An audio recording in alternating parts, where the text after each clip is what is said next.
a discussão de vocês se intensifica. Vocês ouvem um barulho à direita.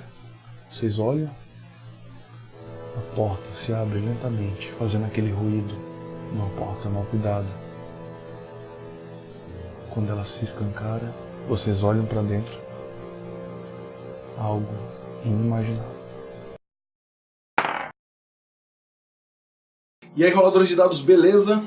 Eu sou o Dimitri, sou R2PG e hoje nós vamos falar sobre Cliffhanger. Cliffhanger nada mais é do que um recurso narrativo, ou seja, é um recurso que vai fazer você melhorar na sua capacidade de contar histórias, na sua capacidade de narrar, na sua capacidade de entreter o leitor, o espectador, exatamente. Pode ser para um livro, pode ser para uma série, onde você vai colocar os personagens, seja do livro, seja do que for, e no caso da mesa de RPG, os jogadores, numa situação limítrofe. Uma batalha pode ser considerada uma situação limítrofe. Se for uma batalha muito fácil, onde obviamente os jogadores vão passar por cima que nem um trator, essa batalha não vai ser considerada uma situação limítrofe. Mas na frente de um boss, na frente de alguém que vai ser necessário realmente uma estratégia, vai ser necessário pensar fora da caixa, vai ser necessário agir de alguma maneira diferente para poder superar, para poder vencer. E isso pode ser considerado uma situação limítrofe, e encerrando a sessão naquele momento é o chamado cliffhanger, antes da batalha acontecer, onde os jogadores vão ficar: nossa, como será essa batalha? Nossa, o que será que vai acontecer daqui a pouco? As séries usam isso de maneira abrangente, assim, de cabeça aqui eu tenho Damnation, onde, meu Deus, toda vez, no finalzinho do episódio tem uma situação limítrofe que te puxa pra ficar sabendo, cara, e a próxima? La Casa de Papel, eu fiz uma maratona na primeira temporada só por causa disso. Às vezes o episódio era até chato. O episódio começava, enrolava, na metade tava chato, aí no final eles davam um bruto de um cliffhanger, terminando exatamente numa situação de você ia ficar com vontade de ver o próximo, aí eu começava o próximo e acabei fazendo uma maratona sem me preparar antes, uma maratona de supetão mesmo. La Casa de Papel é um exemplo perfeito para falar sobre cliffhanger. Muitas vezes, a conclusão de uma situação, a conclusão da situação limítrofe que é apresentada no final de um episódio, ela acontece no começo do episódio ou na metade do episódio. E aí, a outra metade seria apenas a apresentação de um novo problema para quando se chegar de novo no ápice, acaba o episódio para ser concluído no próximo. E isso vai mantendo o interesse do telespectador. Um RPG de terror, por exemplo, onde o simples mistério, o simples aparecer de alguém que não deveria estar ali, o simples barulho ali outro acolá, um simples não descrever de alguma coisa que eles viram, simplesmente descrever como, aí eu vou dar uma de fã de Lovecraft, né? Vocês olham uma coisa indescritível, algo indizível se aproxima, e terminar aí, sem os maiores detalhes, mesmo com o choramingo dos seus jogadores, isso é um cliffhanger.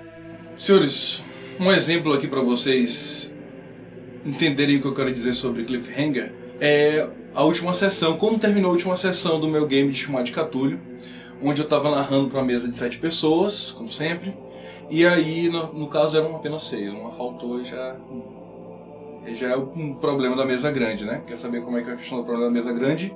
Tá no card ou na descrição do vídeo, vamos lá dar uma assistida. Então é o seguinte, esse exemplo, ele deixa bem claro como é que funciona. Mas primeiro, gente, dá um like logo no vídeo para dar uma força lá pra gente, se inscreve, clica no sininho para você não perder as notificações aí, para você acompanhar aí, porque RPG é assim, né? Cada vídeo puxa o outro e... Na minha última sessão de Chamado de Cthulhu, os jogadores, eles toparam com John Bidwell. Não sabe quem é John Bidwell? Dá uma olhada aqui no card ou então na descrição do vídeo, aí a gente vai falar sobre a aventura de Chamado de Cthulhu. Ok, John Bidwell é uma pessoa que eles sabiam que tinha morrido há alguns dias. E lá estava ele, em sua casa, mais uma vez, convidando todos aqueles personagens para participar de sua mesa espírita. Mas uma coisa estava diferente. John Bidwell abriu a porta ao seu lado e lá eles veem o espaço, lá eles veem o infinito. Só que do infinito eles conseguem perceber criaturas amorfas, parecendo vermes, só que gigantes, se aproximando numa velocidade inconcebível. O heroísmo e a coragem de 3 personagens, eles simplesmente tentam de tudo para fechar aquele portal e como a coragem não é uma coisa muito recompensada no mundo chamado de Cthulhu, 2 deles simplesmente vagueiam no espaço e tempo, enquanto aqueles vermes se aproximam e o circulam. E foi assim que terminou a minha última sessão de chamado de Cthulhu. Tudo isso não passou de um sonho, e os meus jogadores não sabem disso até agora, que eu estou lançando esse vídeo. Então, esse que é o cliffhanger, é o momento que você coloca os jogadores em uma suspensão. Não precisa ser tão literal quanto eu, que deixei ele suspenso no espaço e tempo, mas uma suspensão de o que vai acontecer agora? O que vai acontecer em seguida? Será que meu personagem vai morrer? Será que eu tenho um futuro? Será que eu vou ter que fazer uma próxima ficha? Será que eu tenho que pensar em um novo background? Quando essas perguntas vêm pro seu jogador no período de tempo em que ele tem para a próxima sessão, aí você conseguiu aplicar um cliffhanger. Você que sempre fica chateado que seus jogadores não têm a menor noção do que aconteceu na última sessão, né? Se você já está na casa dos 25 para cima como eu, e seus jogadores também, provavelmente vocês não jogam toda semana, isso aí é um tempo que se foi. Eu jogo a cada 1 mês ou a cada 2 meses e olhe lá.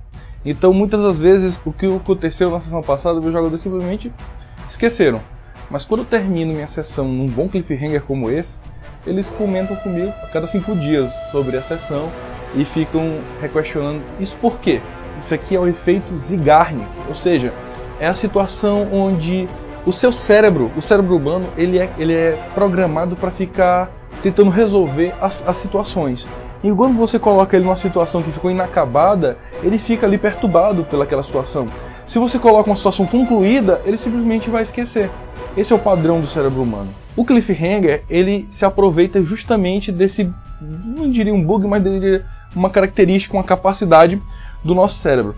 Vamos tomar, por exemplo, aqui 1001 Noites, onde, acho que todo mundo conhece a história, espero que não seja um spoiler, de um rei, de um faraó, de um príncipe, sei lá o que tal. Ele, olha, eu nem sei a história, já estou contando. Ele casava com as mulheres, tinha a noite de núpcias e no dia seguinte ele matava essas mulheres. E aí, essa jovem, ao invés de dar uma calibrada no imperador, no rei, ela resolve contar umas histórias para ele. E toda noite, assim, começando lá no começo da noite, até o amanhecer, ela ficava contando histórias para ele. Pensa numa mulher boa de contar história, imagina ela narrando RPG. Ela terminava todas as histórias com cliffhanger. Todas as histórias com cliffhanger. Aí o imperador ficava com aquela vontade de saber o que aconteceu. Ela falava, não, histórias só podem ser contadas pela noite. A noite é um momento mágico que você conta as histórias. De manhã não existe essa possibilidade. E aí ele mandava e falava, gritava, batia o pé no chão, esperneava, chorava. E ela, não vou contar, só vou contar de noite. Aí ele tinha que esperar até a próxima noite, onde ela contava outra história, concluía aquela e dava outro cliffhanger, fazendo as 1001 noites.